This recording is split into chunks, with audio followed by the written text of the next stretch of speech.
nosso texto está em Lucas 4, de 1 a 2. E o texto diz assim: e Jesus, cheio do Espírito Santo, voltou do Jordão e foi levado pelo Espírito ao deserto. E 40 dias foi tentado pelo diabo. E naqueles dias não comeu coisa alguma. E terminados eles, teve fome. Amém? Vamos orar. Querido Deus, aplica, Senhor, a Tua palavra ao nosso coração. Ajuda-nos, Pai, a entender aquilo que o Senhor quer nos ensinar nesta noite, Senhor. Esconda-me, ó Deus, por trás da Tua cruz e fala, Senhor, fala à Tua igreja. Começa comigo e alcança cada um dos meus irmãos, Senhor. Nós oramos agradecidos em Teu nome. Amém. Deserto. Solo ressecado, pedras afiadas, areias que se movem, um sol escaldante, horizontes distantes, sempre fora do alcance.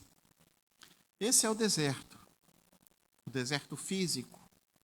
Mas nós temos o deserto da alma, promessas ressecadas, palavras afiadas, compromissos movediços, raiva escaldante, rejeições que ferem, a miragem da esperança, soluções distantes, fora do seu alcance. Esse é o deserto da alma. Talvez alguns dos irmãos aqui conheçam o deserto, mas todos nós conhecemos o deserto da alma. Mas Jesus conhecia ambos.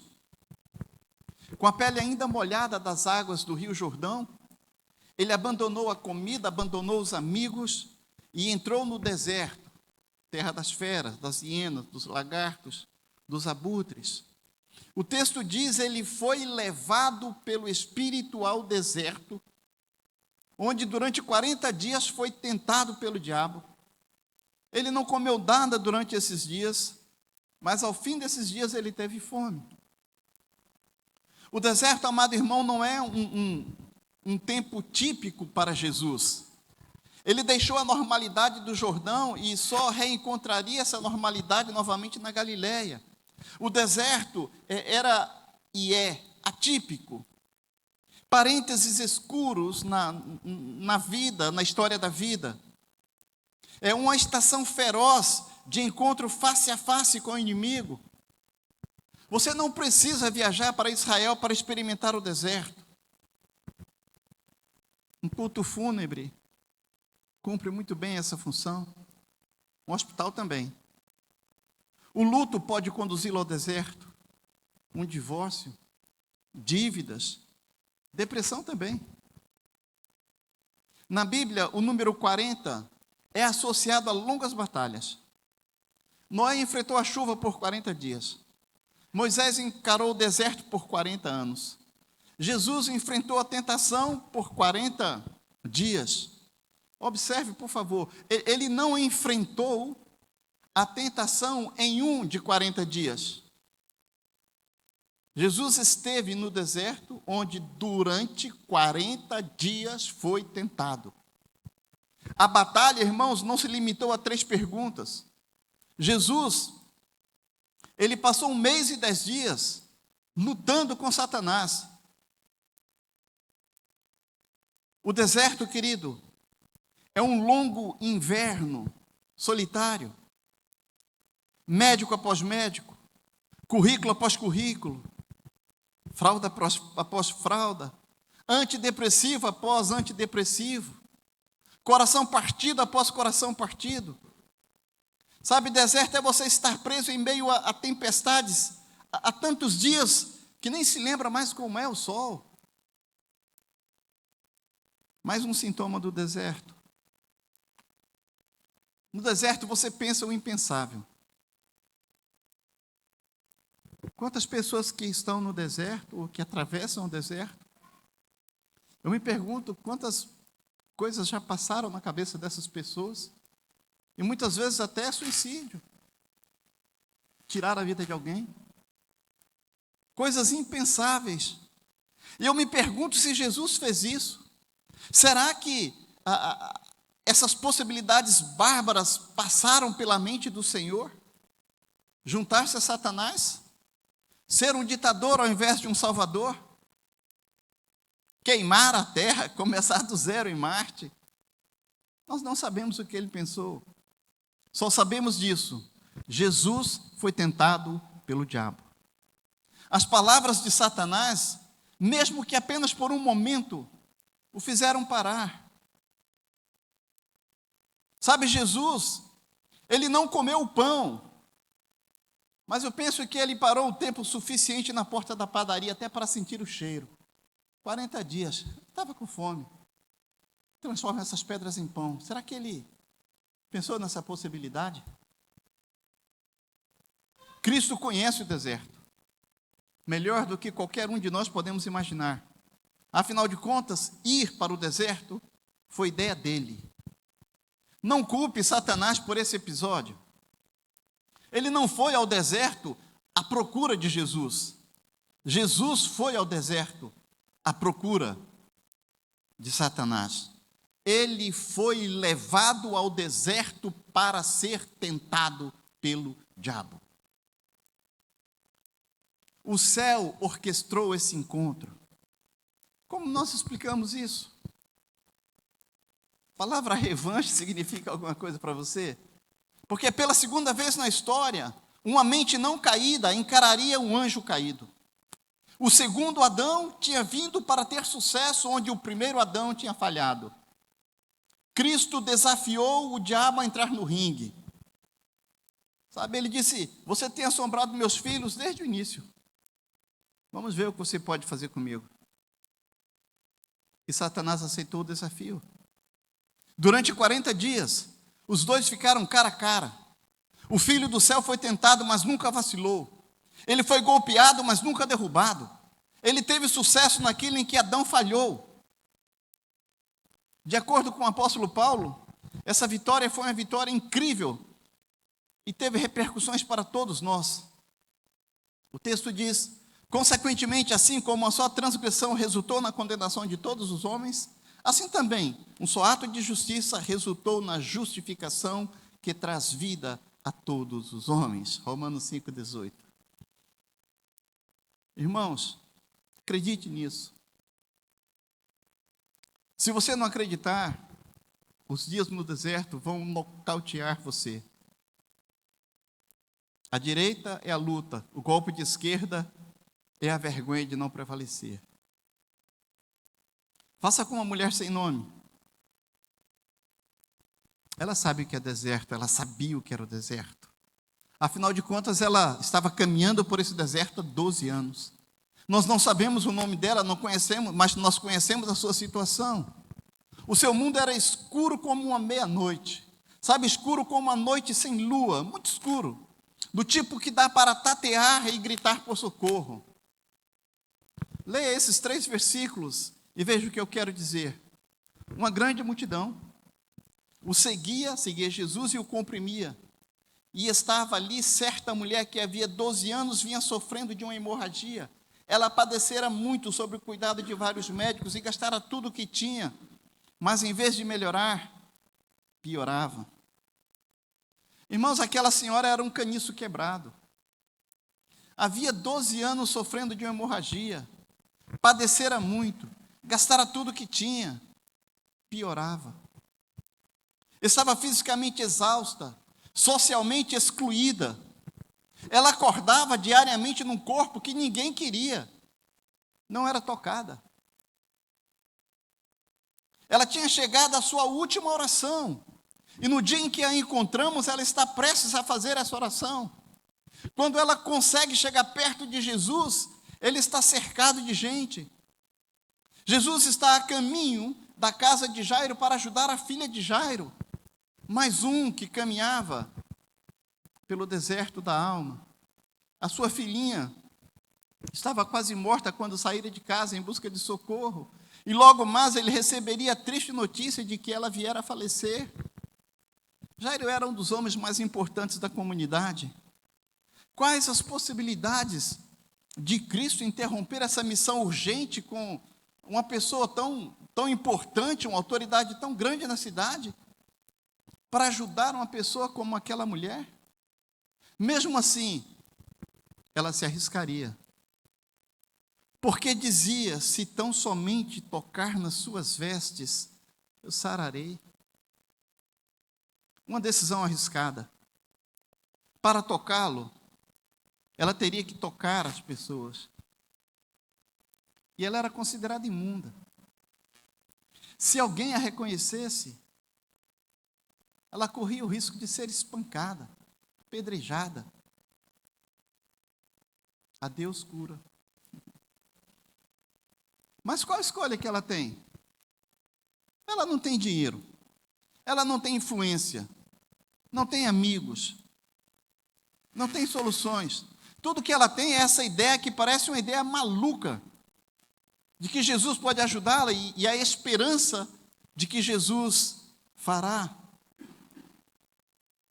Talvez seja isso tudo que você tenha. Uma ideia louca e uma esperança certa. Talvez como ela você não tenha nada para dar, mas você está sofrendo.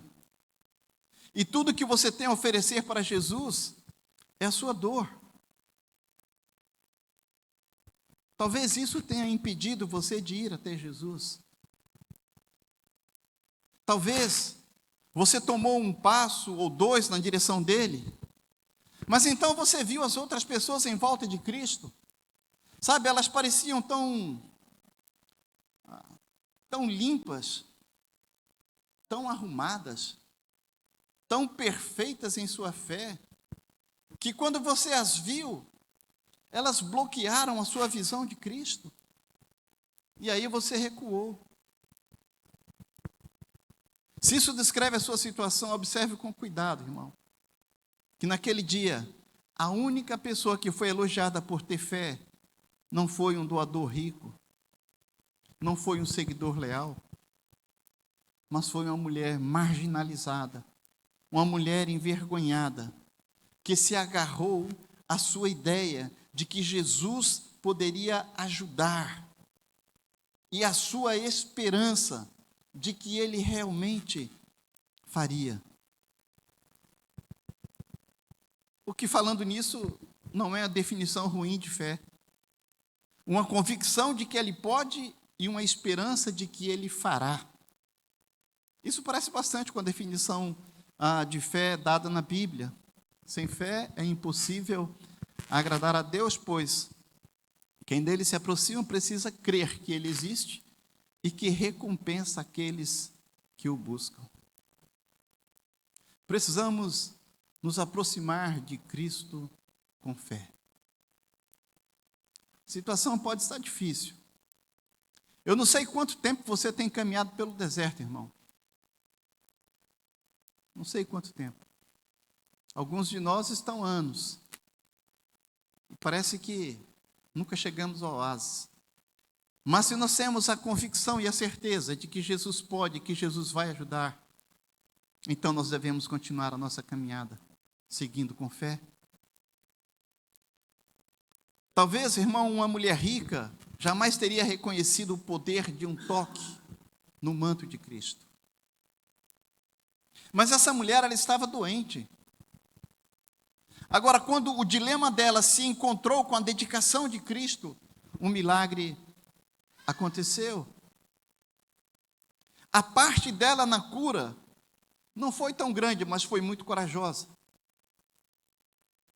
Tudo que ela fez foi estender o braço por entre a multidão, se eu apenas tocá-lo. Se eu apenas tocá-lo. Irmãos, o que importa não é a forma do esforço, mas o fato do esforço. A sua fé, ela precisa ser uma fé ativa. Não adianta você ficar sentado, só orando, esperando que Deus lhe dê um emprego. Não adianta você ficar só orando, esperando que Deus resolva uma situação. Não adianta você ficar só orando, pedindo para Deus renovar seu casamento, sua família, se você não faz nada? Precisamos nos esforçar, buscar em Deus a saída. Irmãos, a cura começa quando fazemos algo. A cura começa quando nós estendemos o braço. A cura começa quando nós damos o primeiro passo na fé. A ajuda de Deus está sempre próxima, disponível. Mas Ele só dá, ou só a dá àqueles que a buscam. Precisamos orar e agir. A nossa fé precisa ser uma fé ativa. Essa mulher teve esse tipo de fé. A grande obra nessa história é a cura poderosa que ocorreu.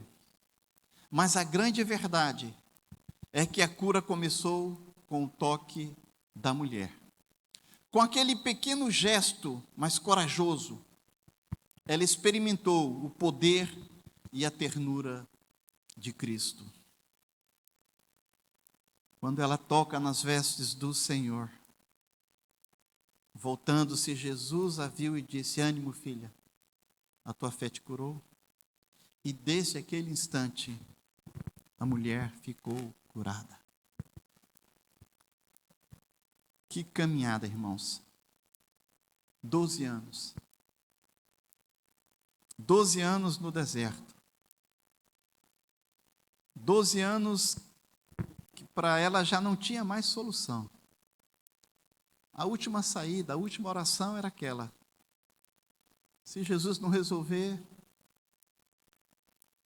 Sabe, se você tem pouca fé, mas precisa do poder curador de Cristo, precisa do poder transformador de Cristo, talvez possa se apoiar na fé de um amigo.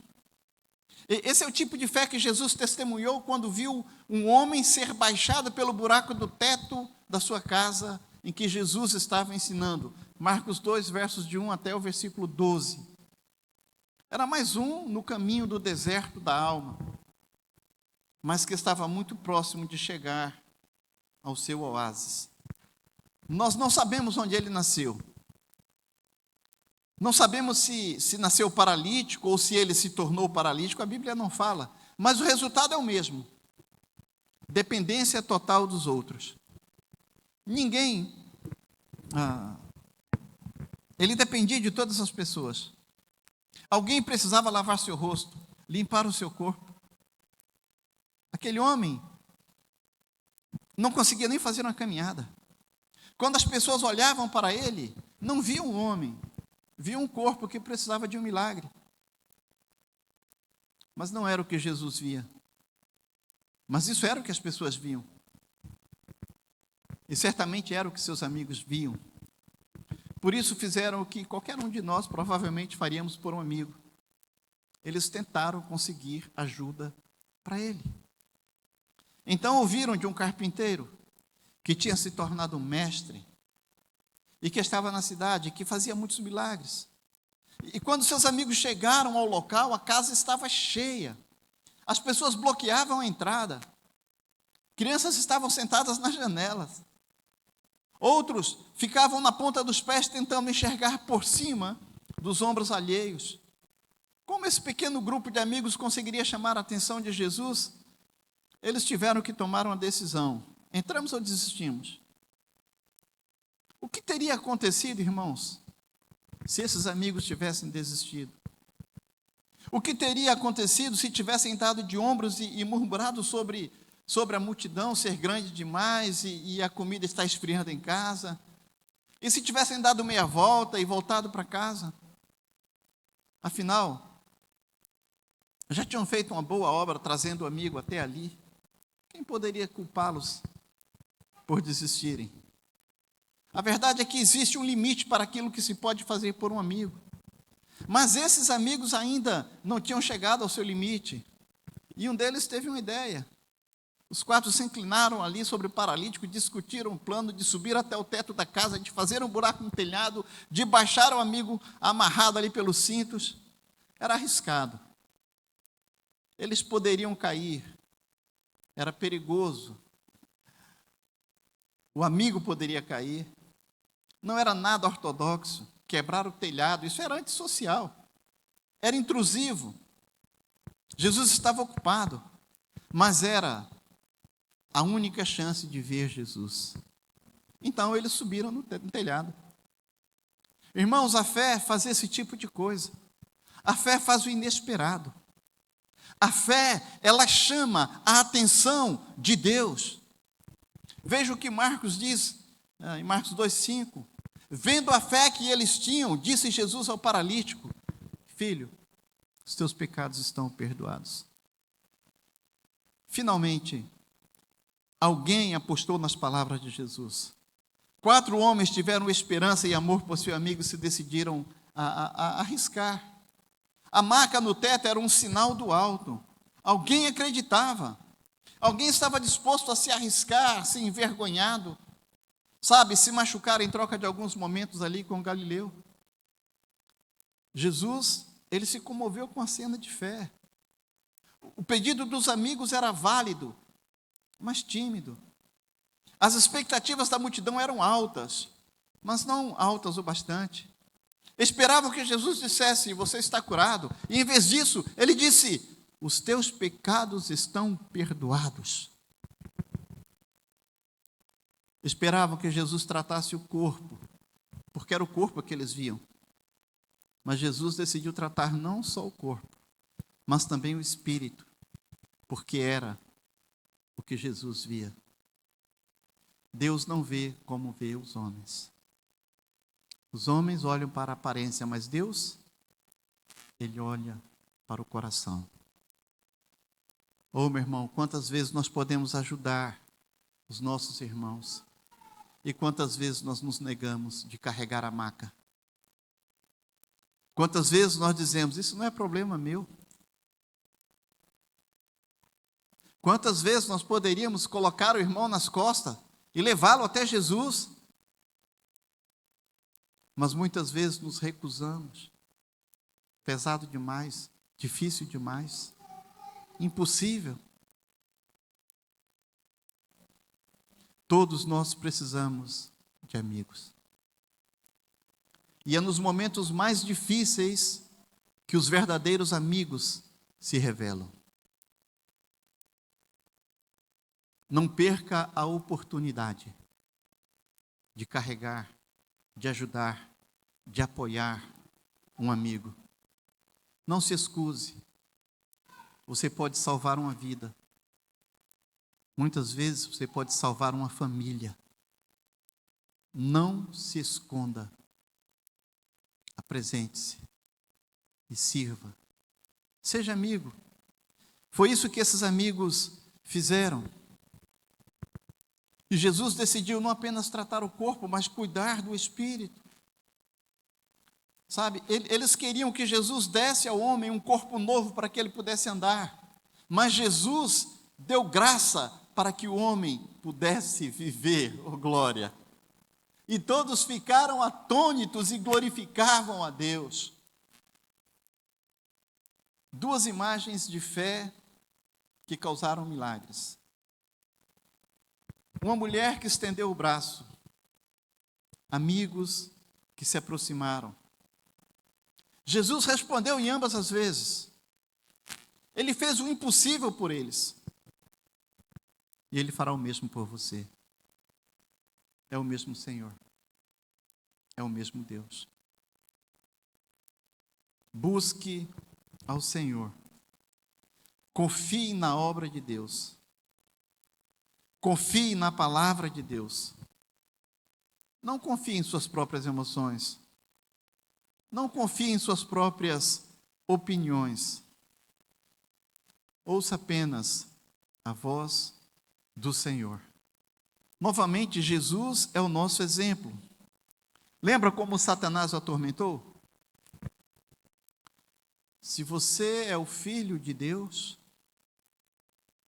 por que Satanás diria isso? Porque Satanás sabia que em seu batismo, Jesus Cristo ouviu: este é o meu filho amado, em quem me comprazo. Satanás lança uma dúvida: você é realmente filho de Deus?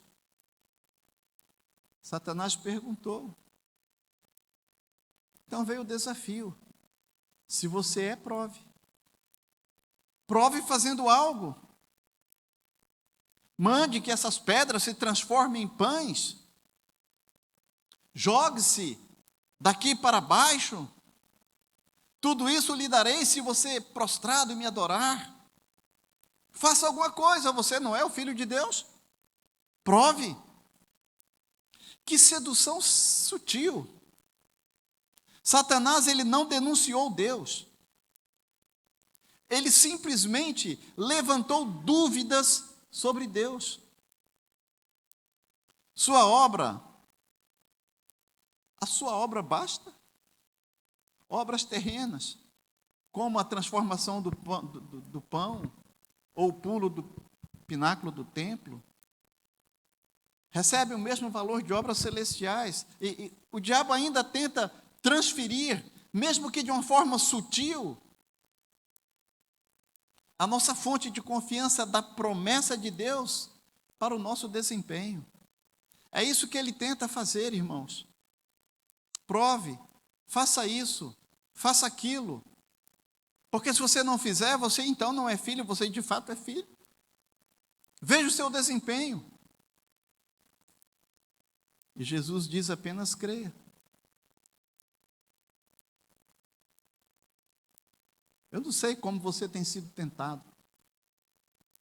Eu não sei quantas vezes o diabo tem falado para você: prove, faça isso, faça aquilo. Você não é filho?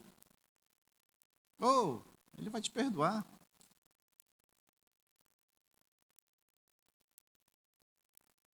Jesus não mordeu a isca. Ele não pediu nenhum sinal celestial. Ele não transformou pedra em pão. Ele não solicitou um relâmpago. Ele simplesmente citou a Bíblia. 3 tentações, 3 citações. Está escrito? Também está escrito. Está escrito. Foi assim que o Senhor se defendeu. A arma preferida de Jesus era a Escritura. Irmão, se a Bíblia bastou para o deserto de Jesus, ela não deveria bastar para o nosso deserto?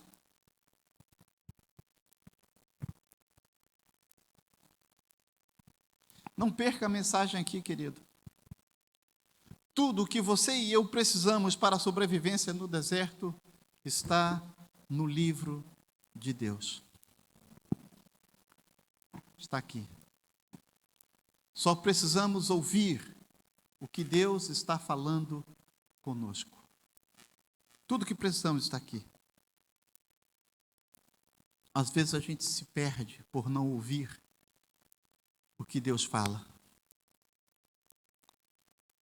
Quando eu estava fazendo o curso de sargento, em uma das muitas patrulhas que nós fazíamos na selva, eu e um colega nos perdemos. Nós sabíamos que estávamos próximos do acampamento, mas não tínhamos certeza, não tínhamos, estava sem rumo, estava perdido. E para completar, eu acabei me separando do meu colega, o Leonardo. A noite chegava, e na mata a noite chega rápido, escurece rápido na mata. Quem é mateiro aí sabe disso. E eu já preocupado, na mata ali na Amazônia, mata fechada, cerrada, a noite chegando, um fuzil, mais de 200 cartuchos, tudo de festim, então eu não tinha nada. Só tinha peso para carregar. Então eu fiz o que o treinamento diz para eu fazer. Tal do Exaon, quem já fez isso sabe. Estacione, alimente-se, oriente-se e navegue. Eu procurei um tronco de madeira, me sentei, Comi, olhei para o tempo fechando, escurecendo, eu digo, Jesus, agora está feio o negócio. Escolhi uma direção e tentei marcar um rumo e fui sozinho. Quase meia hora depois, eu parei e olhei para o local onde eu estava e eu disse, nossa, estou andando em círculo. Eu estava de novo no mesmo tronco onde eu havia me sentado. Marquei de novo o rumo e quando estava saindo, eu ouvi a voz do Leonardo. É Saint-Clair, ele estava no alto. Eu procurei, Saint-Clair, aí eu olhei, desviei uns galhos para poder ver, ele estava bem no alto mesmo, e sacudiu a árvore assim, eu vi. Tu está indo para o lado errado, cara. É para cá. Vem para cá, o acampamento está aqui, eu posso ver. Marca o rumo.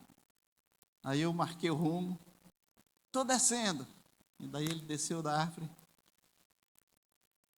E seguimos então a nossa caminhada. O acampamento estava para a direita, eu estava indo para a esquerda. Você acha que eu confiei nele? Sabe, ninguém teria me obrigado a confiar nele. Eu poderia ter confiado em meus instintos, afinal, guerreiro de selva, treinado. Oxe. Mas sabe o que eu fiz? Eu ouvi meu colega. O ponto de vista dele era melhor que o meu. Ele estava acima da selva. Ele conseguia ver o que eu não podia ver. Você não acha que nós devemos fazer o mesmo com Deus? Deus está nas alturas, no céu. Deus está nas alturas do céu. Sabe? O Senhor está exaltado acima de todas as nações. Ele não consegue ver o que nós não conseguimos enxergar. Ele não quer nos libertar e nos levar para casa. Então, querido, faça o que Jesus fez. Confie nas Escrituras. Duvide das suas dúvidas, antes que você duvide de suas convicções. Jesus disse para Satanás, nem só de pão viverá o homem, mas de toda a palavra que procede da boca de Deus. E o verbo proceder significa literalmente transbordar. Aquilo que transborda da boca do Senhor. O tempo verbal sugere que Deus está constantemente e agressivamente comunicando-se com o mundo o tempo todo por meio da sua palavra. É isso aí, querido. Deus ainda está falando. Aguenta aí, querida. O seu tempo no deserto passará.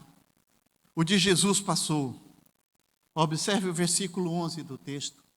Então o diabo deixou e anjos vieram e o serviram. Oh, glória a Deus! Até os anjos virem servir você, querido. Confie na palavra de Deus. Você precisa de uma voz que lhe mostre a saída. Confie na obra do Senhor. Você precisa de um amigo que assuma o seu lugar. Jesus já fez isso. Agradeça a alguém, agradeça a Deus, porque o Senhor já tomou o seu lugar. A sua caminhada no deserto pode ser longa para o nosso tempo, mas para o tempo de Deus é apenas um breve passeio. Que o Senhor nos abençoe e que nos ajude em nossos desertos, em nossas lutas, nos nossos momentos mais difíceis. Amém?